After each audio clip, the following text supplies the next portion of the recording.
On this election day, I want to send a message to my fellow Americans.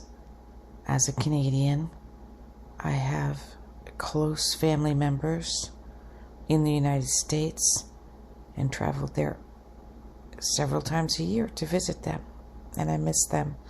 I have 75% of my clients are Americans, and I want to share with you an understanding of what is happening right now. Many of my clients have reached out to me concerned because of a lot of anxiety and depression, hurt, anxiousness in the last several months. And a lot of that are from my empathic clients, and that has become stronger and stronger as the election day gets closer. And here we are now. It is here. What is here? What is this? Is it about Biden? Is it about Trump? Is it about Democrats? Is it around Republican? No, it's nothing to do with any of that. They are placeholders for the elephant that is in the room. And the elephant that's in the room is desperate need for change. Everything is wrong about how we are living on this planet. Period. It is destructive. Period. There's no other way to put it. And therefore, the elephants in the room, the placeholders, will show you what is wrong, will show you what is to fear, will show you what needs to change by being the opposite of what you want. So Biden is the opposite of what some people want. Trump is the opposite of what other people want. Does it mean that if Trump is elected, everything is destroyed? No. Does it mean if Biden is elected, everything is destroyed? No. Does it mean the opposite? That if Trump is elected, everything is great, and if Biden is elected, everything is great? Absolutely not. They are simply placeholders. People, when you side with one or the other, it is only because they are a reflection. They are a placeholder. They represent what you want and what you don't want. That's all it is. They represent. They resemble. They reflect what you want and what you don't want. So in my predictive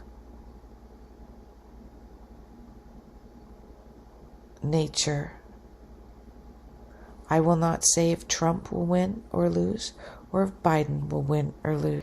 The problems are deep. They're entangled. They're enmeshed. They run years and decades, long before either of them came into the picture. How do we create change? Most of us, by nature, 99% of us, will not change until where we are becomes more frightening than where we could go, where we may go, where we should go. And many times that's frightening, that's scary. It's the devil you know rather than the devil that you don't know. So many of us don't make changes until we're pushed to the point that where we are is scarier, more frightening than the abyss, the unknown, the distant or close future. And collectively, although many of us are making major changes in our lifestyle so that we can change the demands of supply and demand, many have said to me, if Trump wins, our country is over. If Biden wins, our country is over. And I've told them both, it doesn't matter. The people change until we as the people, the 99%, begin to rise above and make a difference. They do it in France. They do it in parts of Europe, in Finland, in Norway, in Holland, in Amsterdam, in the Norwegians. They fight for what they want. The people stand up to the government and say, we will not settle for this. We will not put up with those legislations. They retaliate. France is famous for it. They were independent, small independent countries. And as a Canadian, the neighbors to the Americans, we seem to feed off of each other. I want you to take a look at this, not in fear. Do not be frightened. Do not be afraid. Speak your mind. Rise above. Say no to certain produce. Say no to certain shopping habits. Say no to certain plastics. Say no to packaging by buying as bulk or in large amounts as you possibly can. Say no by how you shop and choose what resonates with you. And people, do not judge. If you choose to be organic, do not judge those who are buying non-organic, because they may be fighting another battle. They may be fighting against the medical industry because they have a child that is fighting cancer. And they advocate for that. And they're joining forces with those people to fight the issues in that sector of their life. Do not judge how somebody else shops because you choose to shop sustainably. Because they may be fighting to clean up the oceans. Right? They may be joining forces there.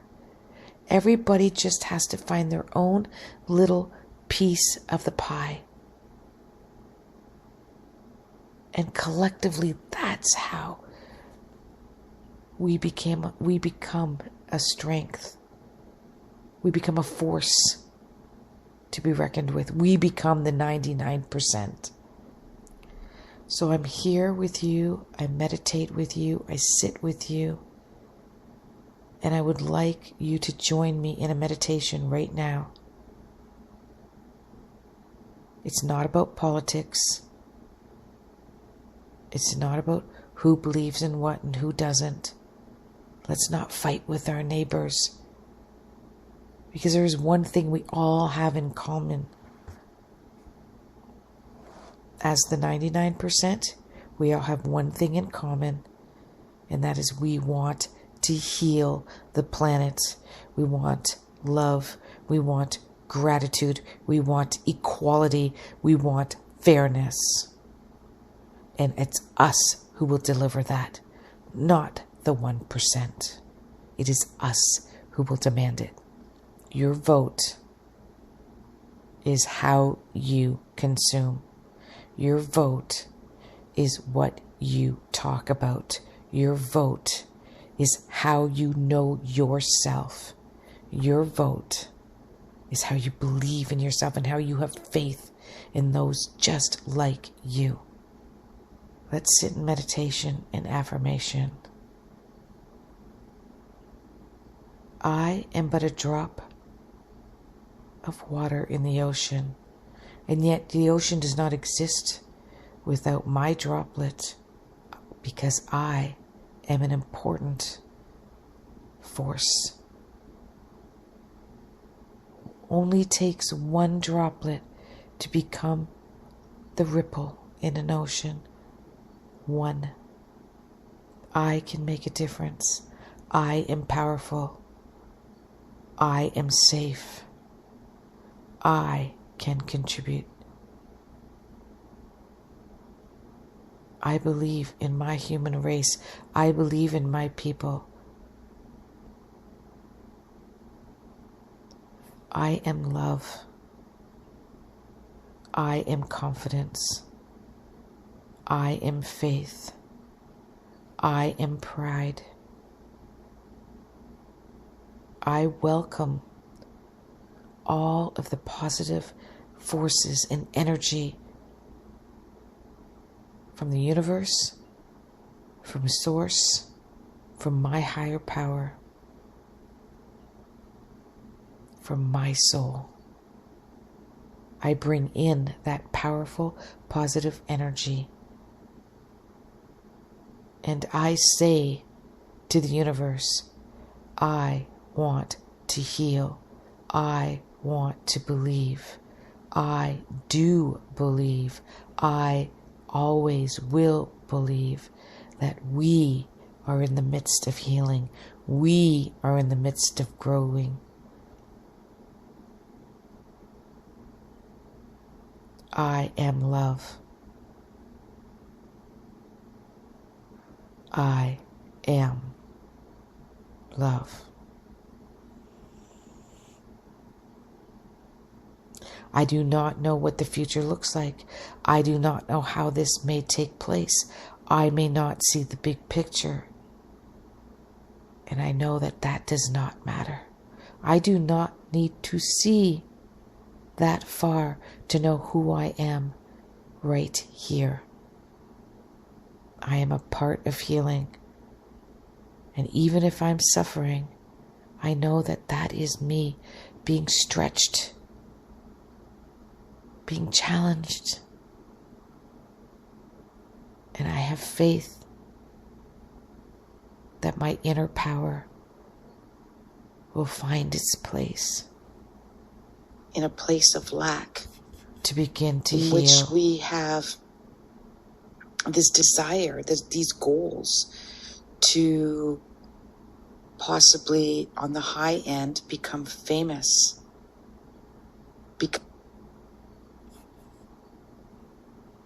It is not about becoming famous. It is about becoming love. When you become love, when you practice it, what I love about the Buddha in Buddhism is that in Buddhism they say when you practice, just practicing on whatever level makes you a Buddha, not a Buddhai. A Buddhai is when the practice has become permanent. But as you are in your impermanent world, moving and growing and taking the time to practice it when you can, you are a Buddha. And so when you practice to become love, to become compassionate, to become conscious, to become aware, you are spiritual. You are in practice. You are becoming love. You are becoming aware. You are, in essence, in the midst of awareness, in love, in compassion. There is no end point. It's constant practice. So let's hold hands energetically. Let's hold hands and embrace all faith, all religion, all beliefs, all understanding, all diversity in thinking and in action. Embrace all levels.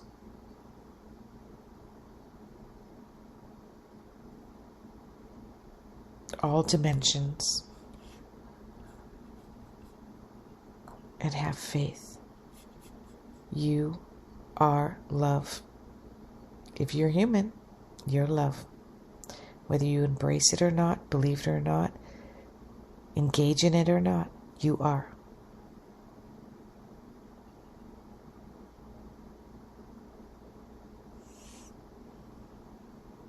Namaste.